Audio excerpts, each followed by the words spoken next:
Well, hello. Today I've got a special show for you. Welcome to the channel. We've got Martin versus Taylor. You guessed it. Which one gets the whammy bar?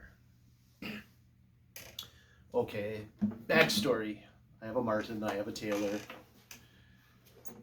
For years I've actually thought about getting a whammy bar on an acoustic guitar because I've played acoustic blues for a long time. And I figured out how to do like a Floyd Rose, but the adjustments for the spring tensions would have to be made from the sound hole, which is pretty much impossible to do when you got strings on the guitar. Long story short, they make a thing called a Bigsby whammy bar, and I used to have a guitar that had one, which mounts on the tail and would be an easy install. So I'm also doing a head-to-head comparison on these two guitars because I said to myself when I thought of this, gee, I wish I had an extra guitar. And it turns out I do, because my main guitar is one that I built recently and I love that thing dearly and I'm not going to mess with that. And then I got another one that was a legacy from my sister, and I made a promise to her I wouldn't change that. But I have these two, which this one I played a lot last year and it's shown a lot of wear and tear. It has a crack that is developed in the top. It's one of those $700 Martin guitars that's made out of high pressure laminate on the back and the sides. I believe the neck is wood, but it could be a fake wood too. It's kind of hard to tell, but it does feel good. But playing this guitar a lot and playing my Taylor, which is right here, a lot, I noticed similarities in the neck, and that's probably because they were made on CNC machines. So I decided to go through the two guitars with my calipers and start speccing them out and see what the differences between the two were. And what I found was that the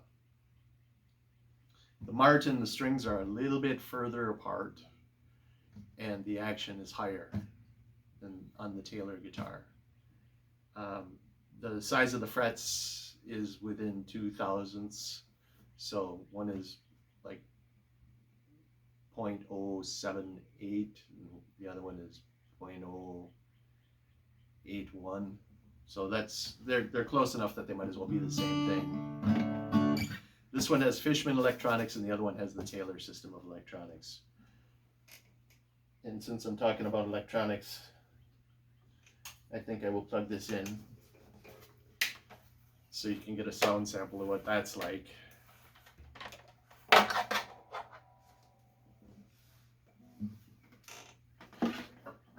I haven't made up my mind yet which gets the whammy bar, but I think I'm close, but we won't know yet.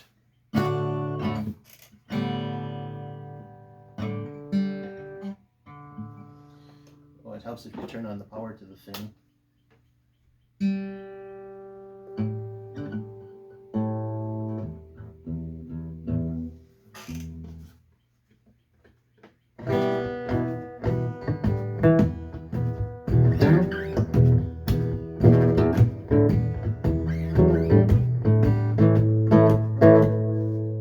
Let's see what we can do with the tone knob on that. It's more bassy. That's full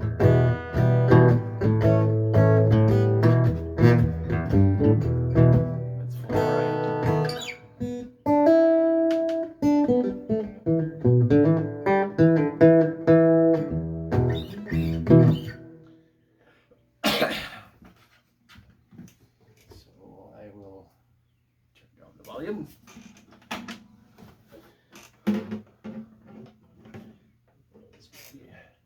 And here's the Taylor.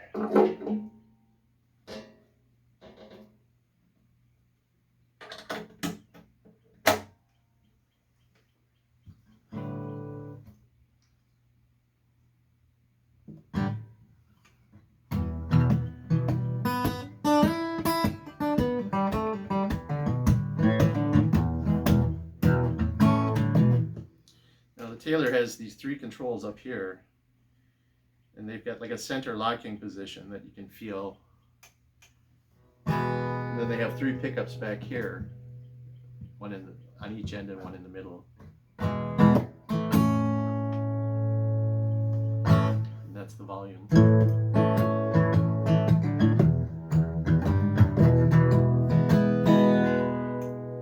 we'll put that one up full and see what happens. Must be the treble control.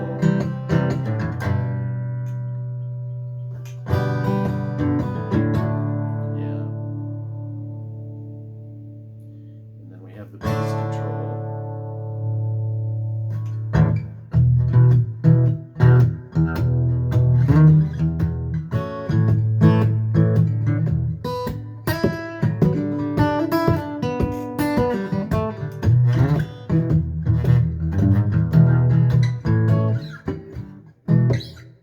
Okay. So those are the different sounds they make.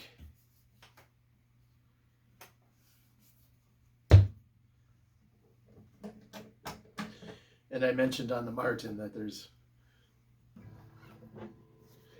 I've got a crack that's parallel to the glue seam on the top here.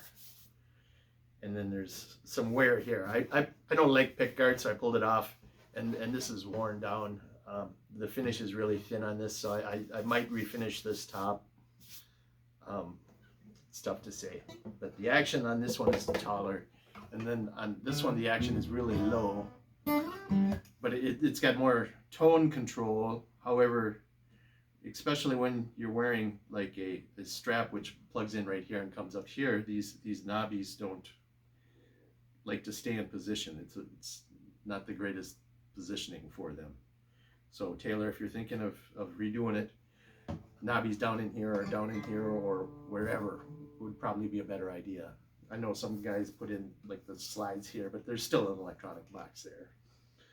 So now as far as this one goes, I also pulled off the pick guard. I've got a little bit of scratching on the top, but it's a really one of them thick polyester nitrocellulose tops on it. But I've got some checking in the finish down here, like right there and right there. So it's cupping from age, and will probably eventually crack there. And then the back has some interesting things that are happening on the finish too. I'm getting striations that go with the grain on here. So they both have wear. I think this one's 3 years old and that one is like 2. So and I've had them since they were both brand new. And I do like the neck feel on both of these. This one has the ebony neck, that one has the rosewood. But this one kind of buzzes because the action is so low. And I know I can do a truss rod adjustment and it'll come a little better. But the action is still, they're the same at the nut, but on the bridge, this bridge is cut lower than that one. This one also has a longer scale length. By over, that one is just under 25 and a half inches, and this one is 25 and 5/8. So this is a longer scale length. I have another guitar with a floating bridge in there, and in order to achieve the correct scale length, you can move the bridging forward, and it falls in between the range of these two. Imagine that. So those are the considerations for that. So my threat is to put a whammy bar on one of these two guitars. Now both of the fan groups for these guitars are kind of odd in that they worship the guitars, and we'll see what I'm doing is an abomination. So which one is the greater blasphemy, putting a whammy bar on a Martin guitar or putting a whammy bar on a Taylor guitar? These two have to go into consideration. And you can fill in on the comments on the YouTube page to let me know what you think. What I'm doing right now is I got this box from Stu Mac because I ordered a whammy bar. And I'm unboxing it right now before your very eyes. Lots of nice paper there. Got the invoice. Right. Retail purchase price $148, and with shipping and sales tax, I think it came to $178. So kind of pricey. I've bought guitars for less than that I've actually played on stage too. So for those of you that are curious, the Martin guitar, the price point on that I believe was just a little over $600, and then this one it was probably $1,100.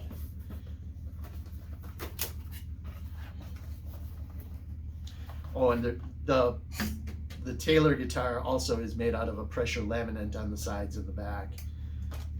A different process. The Martin is more like Formica. This one actually is made with 3 layers of wood that are scrunched together under high pressure. But as a result of what they do, they don't put any bracing on the back of these guitars whatsoever. Like a normal guitar would have bracing on the inside, on the back. Even the Martin with the Formica that they built that thing out of has bracing on the back, but the Taylor doesn't. So I have here a Bigsby Whammy bar with the handle and screws to put it on, which I'll probably go with bolts, and the spring to install.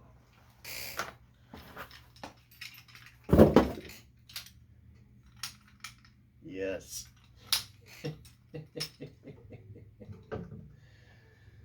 Just to get an idea as to what that might look like. Oh yes. Oh yes.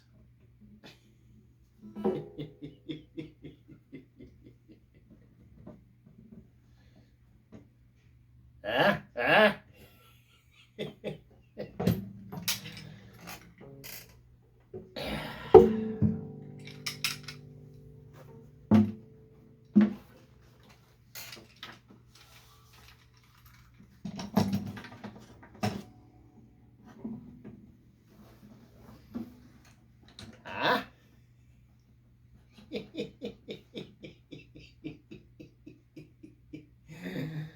Yeah. What I'm doing might be an abomination, but it is fun. So which one? I haven't quite made up my mind yet. So if you want to comment in the comments, go ahead. I would love to hear from you. I really would. It's a dilemma right now, but I have to make a decision and I have to do it. I just have to. And then I have to play it for you so you see the results.